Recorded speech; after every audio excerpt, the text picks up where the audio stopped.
Thank you, Jill, and thank you, I want to thank my colleagues and the Young Museum here for inviting me to speak today. It's a great pleasure to be here. I only have 25 minutes, so we will start racing through this morning. From artifact to art, changing perspectives of ethnographic collections.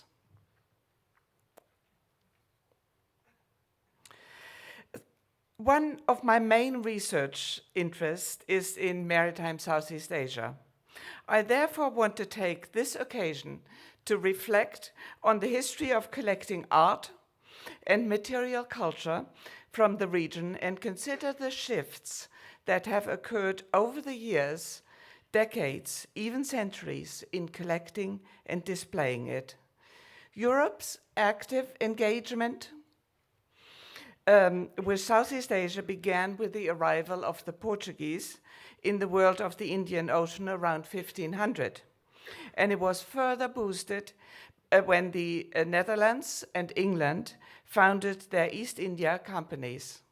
Although initially this was a commercial undertaking, it led to an intellectual engagement that broadened the European understanding and curiosity of the world.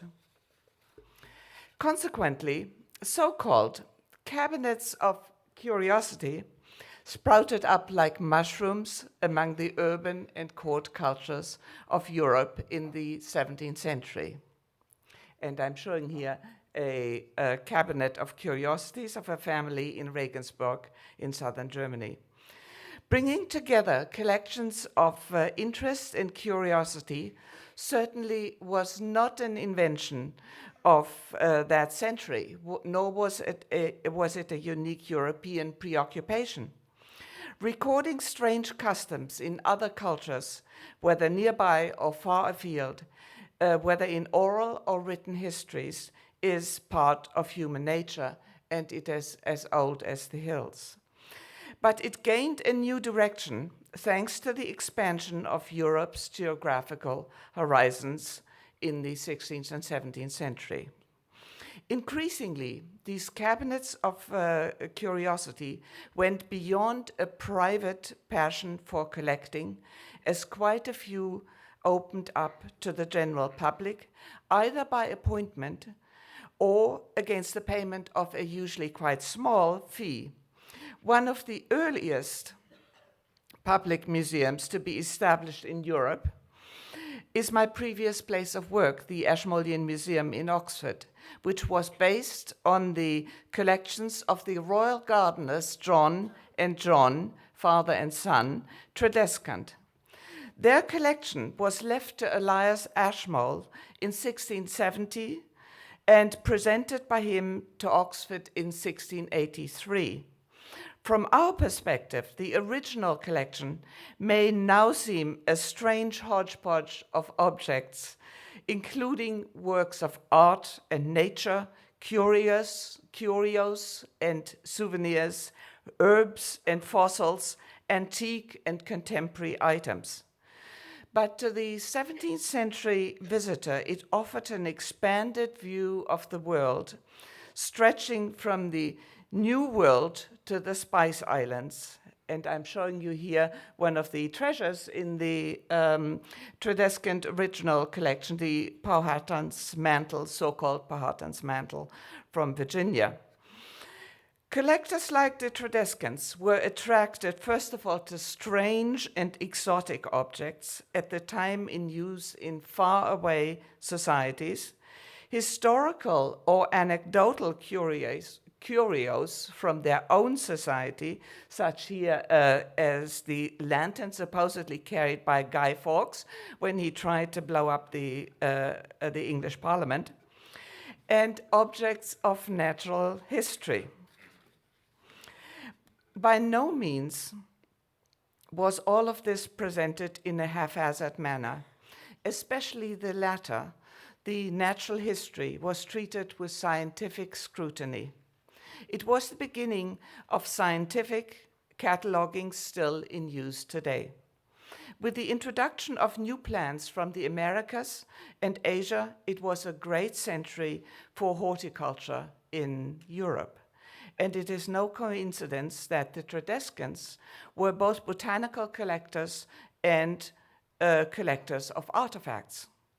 They had distinguished careers as royal gardeners, and shortly before his death, John the Elder was appointed as keeper to Oxford University's botanical gardens.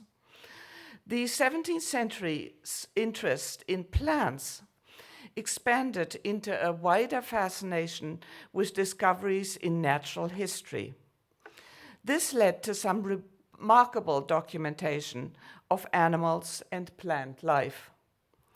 For the Dutch East Indies, no one made a greater contribution at this time than Georg Eberhard Rumphius, a German working for the VOC who spent much of his life in Ambon in eastern Indonesia. He was, as you can see in this engraving prepared by his son, from life, he was blind, yet because of his expansive knowledge, he was known as the seer of Ambon. Botanical and zoological specimens were sketched, described, and where feasible, sent back to Europe. However, there was not at the time the same interest in the lives and customs of indigenous peoples. They were recognizably human, even when they were considered inferior, and did not call for new classifications, as did the plants and animals encountered. The objects these people made or used, their functions and social meanings, were of relatively little interest, even when they were collected, and were rarely recorded unless they had economic value. They certainly were not considered to be of artistic merit. The Ashmolean Tredescant collection has a Malaccan shield and 3 Malay kriss, which you see here, that are among the earliest maritime Southeast Asian materials in British collections. But they appeared in the collection without any further information or wider context. This is generally in keeping with other objects from Asian cultures in European collections at the time, and it contrasts unfavorably to the careful attempt by naturalists, later to be called natural historians, to establish by a comparative method a scientific classification of botanical and zoological forms of life.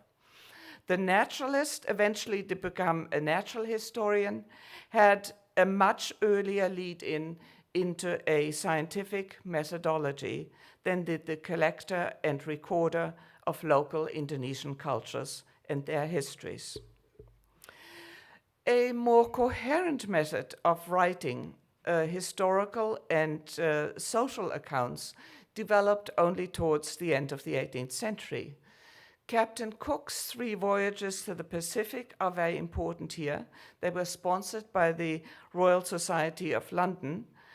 And it is especially the second voyage from the early 1770s that was very fruitful for bringing back ethnographic objects.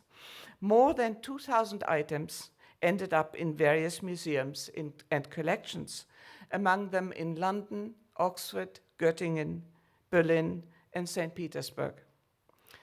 They were, however, still called artificial curiosities to distinguish them from natural curiosities, which remained considerably more valuable at the time than these cultural items. For the Indonesian archipelago, William Marston's History of Sumatra, and then, of course, the writings of Stamford Raffles and John Crawford about Java remained important sources and remain so to this day. Raffles, in particular, also collected, apparently in quite a systematic manner, augmented by historical, ethnographic, and linguistic information. Unfortunately, many of his papers, as well as his botanical and zoological collections, including some live animals, were lost when his ship, in which he and his wife were traveling back to Europe in 1824, caught fire only 50 miles off the shore of Sumatra. They barely escaped with their lives, and all of their collections were lost. Nevertheless, the British Museum now houses other parts of Raffles' collections, among them ethnographic items that are among the earliest Indonesian objects collected with coherent documentation. A key figure in the history of recording Asian material culture was Philipp Franz Balthasar von Siebold. His collections from Japan, where he worked as a doctor, became the foundation of Europe's first ethnographic museum, the Leiden Museum for Volkenkunde, founded in 1839. His novel idea was to establish a museum for human culture, separate from natural history. Interestingly, at the same time, this was also an idea that was discussed at the Ashmolean Museum in Oxford. And there, eventually, the natural history collections were separated from the cultural objects, and a new museum was built for the latter, which is now the Ashmolean Museum as we know it. But von Siebold in Leiden went one step further in creating an entirely new type of museum, which was to be for contemporary societies. Simultaneously with this development, ethnographic collecting took off from the mid-19th century onwards. Colonial acquisitions and scholarly expeditions often went hand in hand, as did colonial expansion and anthropology as an academic discipline. In general, the quality of documentation and the genuine development of record collecting could not really fully develop until the collectors had long time and close contact to the people they sought information from. In the theoretical frame, for many of the early ethnologists was evolutionism. In Europe's new ethnographic museums, the display now often followed the perceived evolutionary development, as can still be seen today in the Pitt Rivers Museum, where you can see a whole case dedicated to smoking pipes, tobacco, opium, and whatnot. You can also see a case that's dedicated to the human form in art, whatever that means. In the context of Indonesia, this meant that the societies of the Dutch East Indies, outer islands, were assumed to be at a lower stage of development, and their material and social culture were inevitably to disappear, as it was believed. Collecting their artifacts, therefore, was a rescue operation to record the history of mankind. Many ethnologists seized the opportunity for collecting in the early decades of the 20th century. As an example of the high quality of documentation that could accompany ethnographic research, I want to introduce a collection that comes from my own research area in eastern Indonesia. And we are looking here at that little group of islands, Flores and to the east of it. In 1928, the German ethnologist Ernst Vater,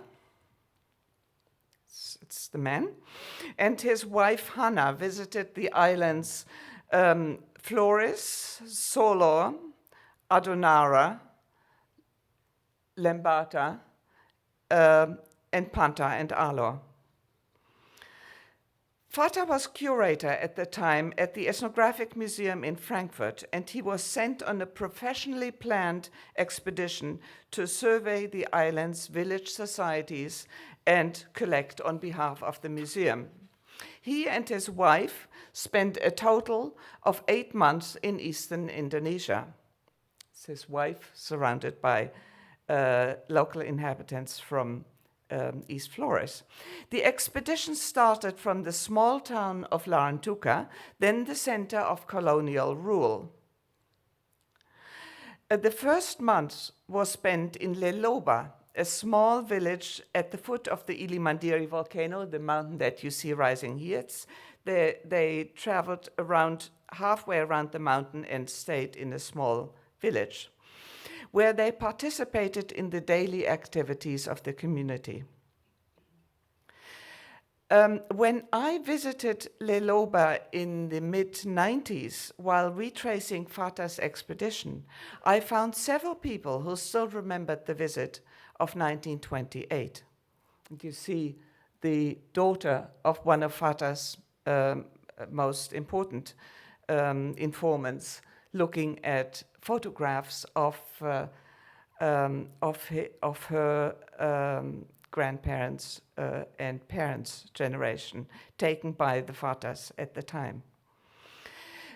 People in Leloba then told me how impressed their parents had been with the easy and engaging manner the Vaters had adopted. They still remembered how Ernst and Hannah Vater sat like one of us on the bamboo platform, he to record chants and clan histories, and she with one of the local babies on her lap. This easy and intimate relationship is related and reflected in their photographs, I think. And I'm showing you a few.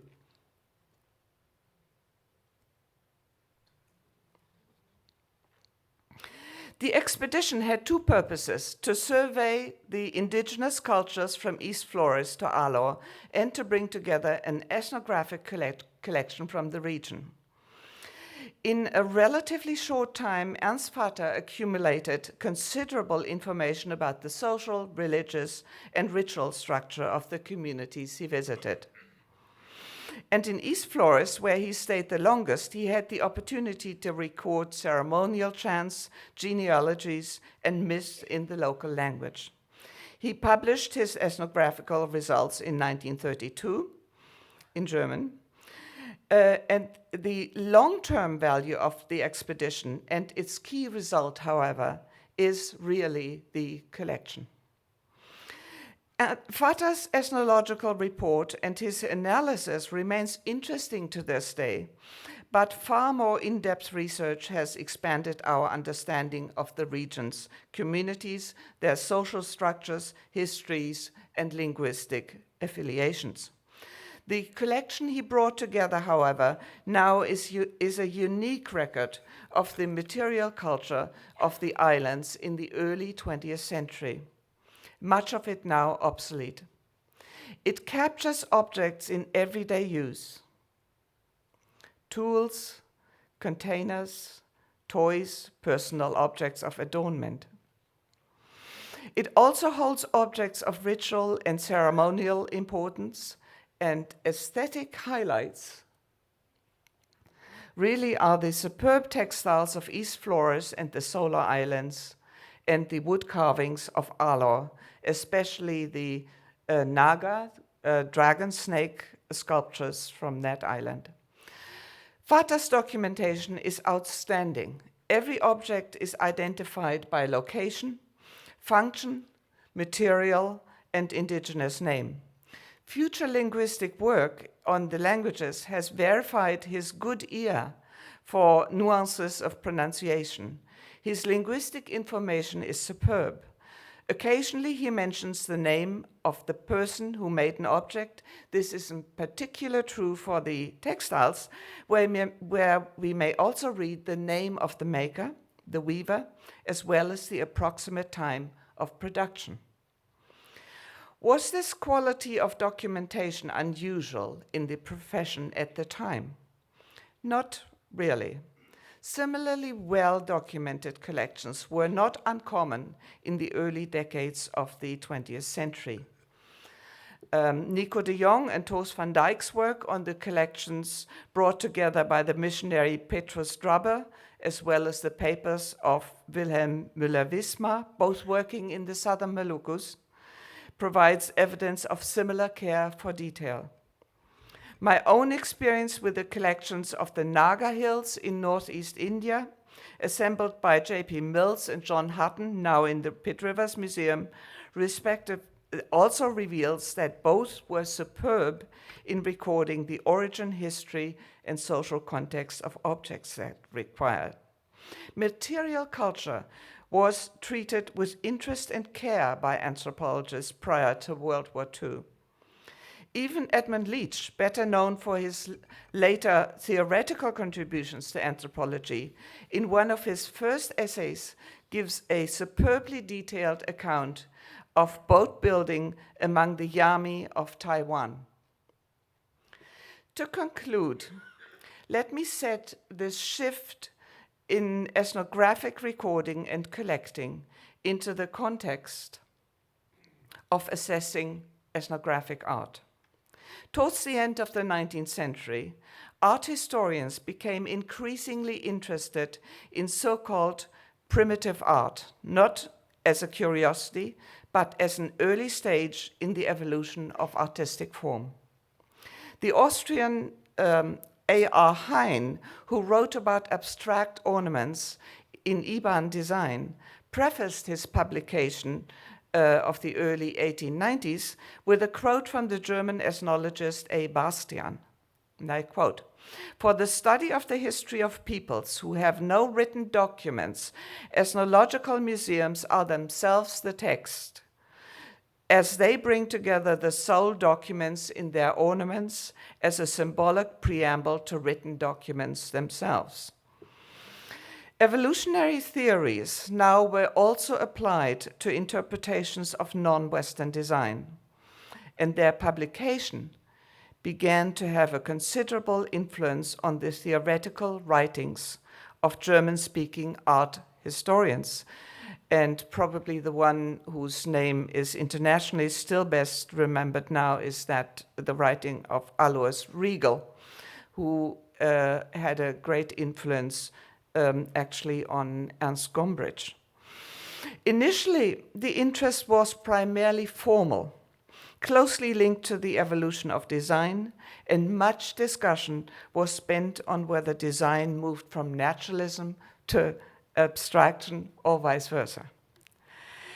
At the same time, or shortly to follow, European avant-garde artists became interested in African and Oceanic art. As Gauguin, Picasso, Braque, and German expressionist painters responded to the aesthetic impact of non-Western three-dimensional art, independently, ethnologists started writing about the making of these objects, their aesthetic canon, and the context in which the object functioned. To the English-speaking audience, Franz Boas's primitive art is still considered the foundation of modern approaches to ethnographic art. But in German-speaking academic circles, there were others who preceded him and even took positions that went considerably further than Boas, who remained influenced by the importance of technical developments on artistic form. Ernst Vater himself, who we met earlier as a careful collector, published his Religiöse Plastik der Naturvölker, which may be translated roughly as Religious Sculpture of Primitive Peoples, a year before Boas' book appeared, and in it he argued that artistic creation is a process where the iconographic and technical material available is used as the given base from which the sculptor creates his individual works of art, and he completely moved away from the debate on abstraction or naturalism that so preoccupied others at the time. He left behind also the preoccupation with evolutionary theories. Instead, he placed artistic form into the social context of the community. I have alluded to my own engagement with and reassessment of Ernst Vater's expedition and collecting effects in the 1920s. I've studied the collection from the perspective of my own field research since the late 1970s, and 15 years ago retraced the entire expedition with copies of Ernst and Hannah Vater's photographs. I've been impressed by Vater's accurate documentation. The collection, its documentation, and the superb photographic record are of importance to the history of Eastern Indonesia, as they record many aspects of the past for local communities. These communities are increasingly part of a global culture. But they also react with renewed interest for and even a revival of past indigenous ceremonies and rituals. To these people, the museums of Europe and America, and to some degree their own regional and national collections, are important depositories of their own history. Ethnographic art now often has moved, however, out of the anthropology museums into the art museum, where it is beautifully displayed for aesthetic appreciation, but often with little social context. How appropriate is this? Proponents in favor point out that it treats the arts of non-Western cultures, village cultures, in particular ethnographic art, with the respect they deserve. To me personally, the loss of context detracts from the importance of the object. Yet the environment in which the object was made cannot be recreated in the museum. These are important considerations. The history of collecting is closely linked to the history of display. Should our museums abandon their divisions and reconvene as historical collections? What is ethnography? What is history, archaeology, and art? We may look back at the history of the Ashmolean Museum in Oxford, which started as a grand view of everything and then was parceled off into different departments and eventually museums within the university. Is this division still valid, or do we have to rethink our roles? Thank you.